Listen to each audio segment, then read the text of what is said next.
अक्सर आपने देखा होगा कि इंडिया में जब किसी लड़की के साथ कुछ गलत होता है तो लोग यही कहते हैं कि इतनी रात को आखिर ये गई क्यों थी, आखिरकार इसने इतने छोटे कपड़े पहने ही क्यों, ऐसे कपड़े पहनेगी तो इसके साथ तो ऐसा ही होगा। ऐसी सोच हमारे इंडिया में ही नहीं बल्कि बहुत सारे कंट्री में यही हालत है। वहीं आज मैं आपको एक ऐसी लड़की के बारे में बताऊंगा जो कि 14 साल की है और उसके साथ करीबन 40 से भी ज्यादा लोगों ने गलत काम किया। और इतना ही नहीं, जब उसके साथ गलत काम हुआ तब जब उसने पुलिस ऑफिसर को यह बात बताई तो पुलिस ऑफिसर ने उसे ही गलत साबित किया, उसे ही जिम्मेदार ठहराया। जरा सोचिए कि उस बच्ची की क्या हालत हुई होगी।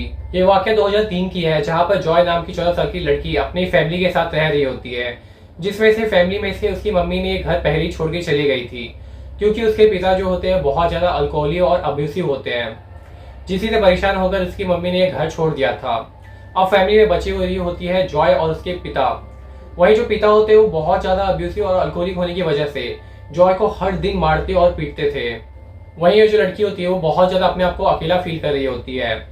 वहीं दूसरी ओर पार्क नाम का हाई स्कूल का एक लड़का होता है जो कि जॉय से बातचीत करता है मोबाइल पे।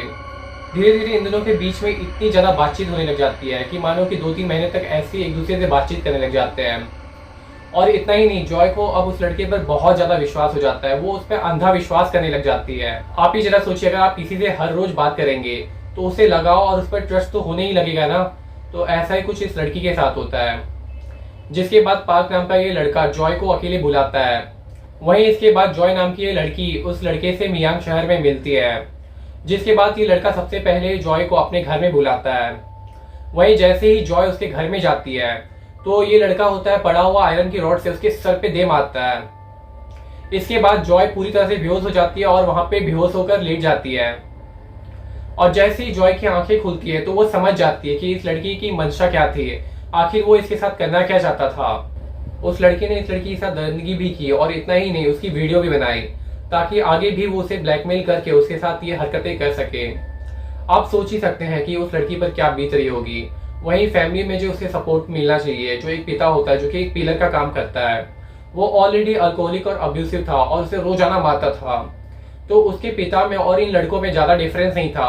ऐसे वो करती तो करती क्या। वहीं जॉय सिर्फ एक अकेली लड़की नहीं थी जिसके साथ ऐसा हो रहा था, वहां पे और भी लड़कियां थी जिसके साथ ऐसा हुआ था।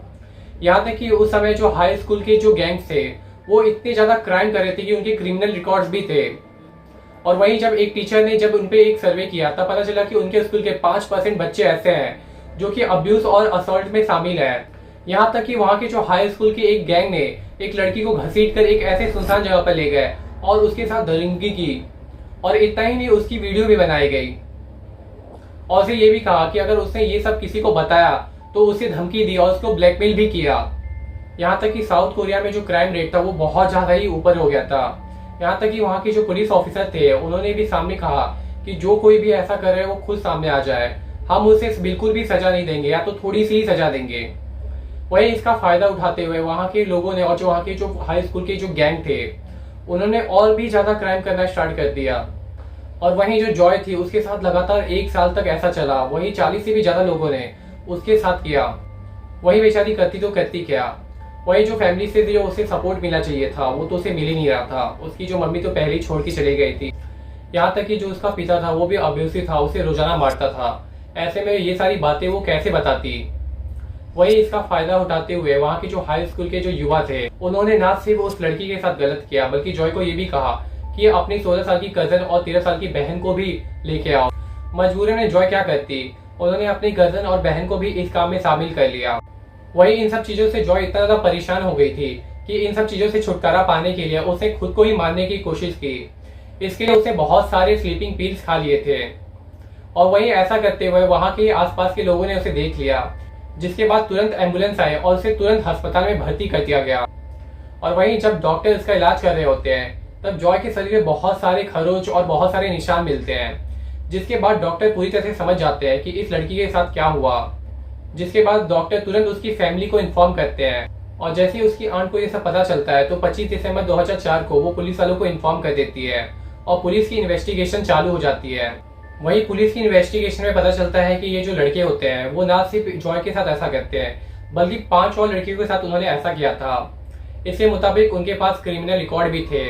अब ऐसे में आप ये सोच रहे होंगे कि पुलिस वालों ने तुरंत उनके खिलाफ एक्शन लिया होगा और जॉय इन सब से छुटकारा मिलाकर उसे जस्टिस मिला होगा, लेकिन ऐसा बिल्कुल भी नहीं है। वहीं पुलिस वालों ने इसके खिलाफ कोई भी एक्शन नहीं लिया, यहाँ तक कि इन सब के लिए उन लड़कियों को ही जिम्मेदार ठहराया। उन्होंने कहा कि तुम लोग जाते ही क्यों थी बार बार उनके पास, तुम्हें भी मजा आता था इसलिए तुम जाते थे। आप जरा सोचिए कि आपके साथ गलत हुआ है, इसके बावजूद आपको न्याय मिलने के बजाय आप पर ही सारा ब्लेम लगाया जा रहा है।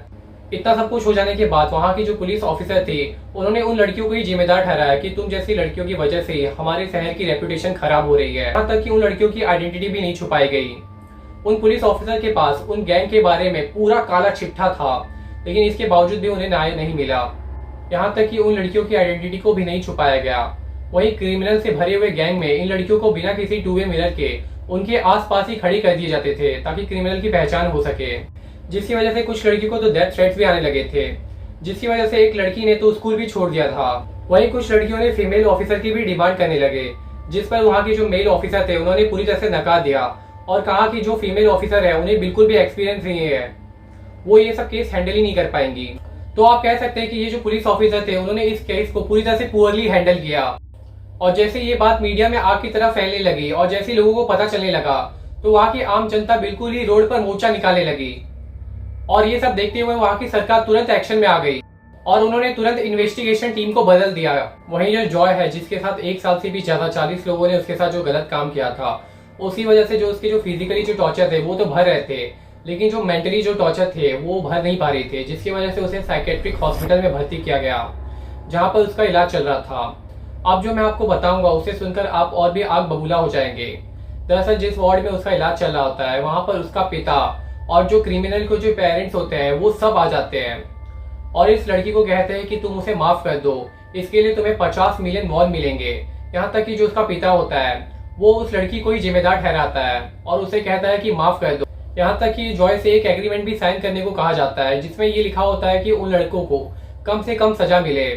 अब आप सोच सकते हैं कि वो जो उसका पिता होता है वो सिर्फ और सिर्फ पैसे के लिए करता है, उसे अपनी बेटी से कुछ फर्क नहीं पड़ता कि उसके साथ क्या हो रहा है, यहाँ तक कि उसकी बेटी को ही वो जिम्मेदार ठहराता है। इतना सब कुछ होने के बावजूद भी जॉय बिल्कुल ही पॉजिटिव रहती है और वो फिर से अपनी जिंदगी को स्टार्ट करती है।